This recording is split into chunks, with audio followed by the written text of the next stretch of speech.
Hello, everybody. Welcome to Parinama Yoga Online. And this is a video about Ayurveda, specifically about my kind of Ayurveda, which is called Ayur-Nutrition consultations. In some of your Ayurveda plans that you may have received from me, I do recommend and prescribe the self-care ritual of Garshana, which is dry brushing. So let me show you a brush that you could buy online. Also, if I have prescribed this for you in your meal, in your Ayurvedic plan, you will see a link that helps you to buy one of these brushes. There are two kinds. I'll show this first one first and then a second one later on in this video. But it's a little brush with soft bristles, not hard bristles, but they should be soft bristles. And usually there's a little knob on the back of this that you can hold with your fingers, or there's a little cloth band that you can insert your hand into to hold it kind of like this. So we use this tool, this Garshana brush, to do what is called dry brushing. Dry brushing in general is very bad for Vata people. If you have been told in your Ayurvedic plan that you have a distortion of Vata, then you do not want to do this because it will increase Vata. And increasing Vata, if you have a Vata-based disorder, will only make your disorder worse. So again, emphatically, this is not for Vata people. I usually don't even prescribe it for people that have a healthy balance of Vata and they're a Vata dosha person. So usually Garshana is prescribed for people of a Kapha nature, because Garshana is kind of about dry contact on the skin. And Kapha, some of the qualities of Kapha are moist, cool, wet, those kind of things. So we use Garshana to counteract moisture.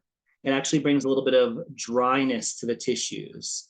And that's what happens. So if an illness, and again, it's more deeper than this. When you affect the skin, it goes deeper into the deeper tissues of the body, which is something that Western allopathic medicine doesn't understand. So whenever I do something like dry brushing on the skin, that affects much deeper than just the skin. It affects deeper layers of tissue. When you treat one part of the body, you're often treating many deeper parts, just to give a basic understanding. But anyhow, if the Kapha condition is mucus in your membranes, or you're having a lot of coughing up of mucus during a cold season, one thing that people that have distorted Kapha can do is use a Garshana brush to do this process that I'm going to describe over their whole body. And that does help on deeper levels to dry out the mucus within the body, whether it's within the throat or the intestines or the nose, etc., wherever the mucus buildup may be. That's the idea behind the self-care ritual of Garshana. And again, in general, it removes dead skin, dead skin cells from the surface. It moves lymph. So it's very good to get the lymphatic system moving and flowing. It helps to circulate stagnant, slow, heavy, deficient energy. It helps with blood circulation, etc. So it does these things and much more not mentioned. But again, we do not use it when Vata is distorted. And most Vata people will not use this.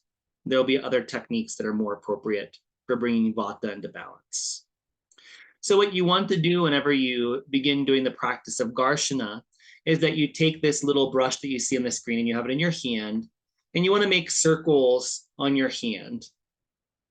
The palms of your hand make circles, the back of your hand makes circles, then switch and do that on the other hand.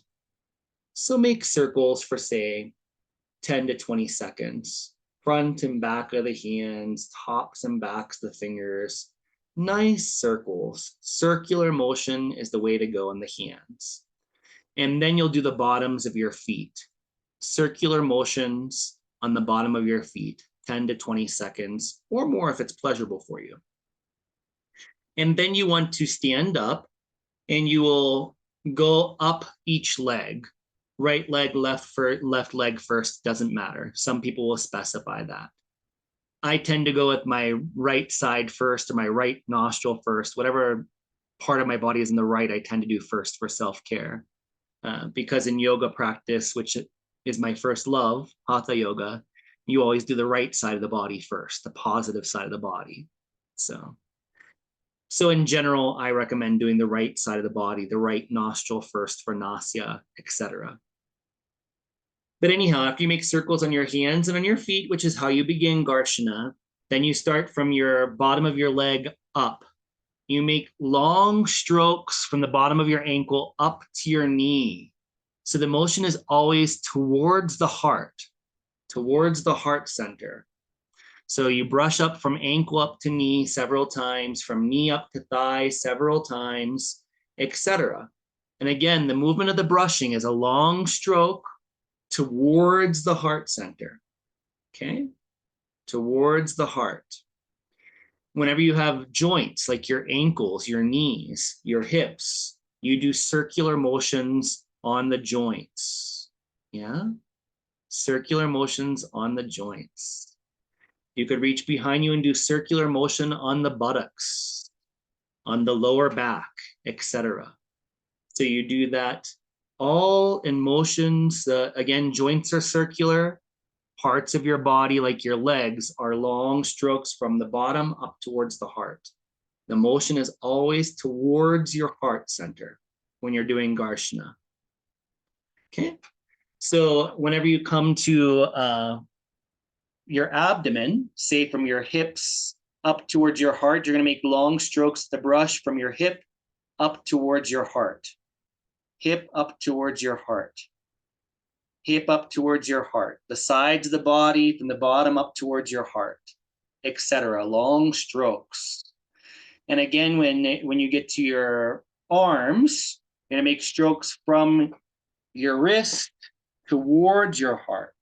So long strokes of the brush that are gentle. You don't want to irritate the skin. The skin, the first time you do it, might be a little red, but you shouldn't feel uncomfortable. You shouldn't have very irritated skin. Maybe the first few times you do this, it might be a little bit pink or reddish. Then you do the other arm. Again, you're brushing both on the inside and the outside from furthest away from you towards your heart. Whenever you do the chest, the breasts on women or on men, you start at the top of the breast and work down towards the heart. So from top of breast down towards the heart, etc. The neck, you can do the neck from top of the neck down towards the heart. Down towards the heart. We do not dry brush our faces. You've just pulled all this microbes and dead skin cells off your body with this brush. You're going to not want to put that on your face. So we do not dry brush the head. If there are tumors in the body, you want to be very gentle or not dry brush the general area where the tumor might be. For example, if you have breast cancer, you would not want to dry brush your breasts. If you have colon cancer, you'd want to kind of leave the abdomen area alone until you're healed from the tumor, etc. So you want to be careful not to pressure or agitate the surface areas where below the tumor is. You can also use to get to areas like your buttocks or your lower back. You could use a brush with a longer handle to reach certain areas. Of course, if you have a partner or a friend that can help dry brush your back for you and you could dry brush their back for them, then they can help you. And if you ever have a treatment one-on-one with an Ayurvedic consultant or a doctor, they would be doing this for you. You'd be laying maybe like on a massage table as they help to do this in appropriate areas with appropriate covering over your body, etc. So you can use a longer handled brush to get to your lower back, to your buttocks, to the backs of your shoulders, maybe the back of your neck more easily. And remember that all joints are circular motions.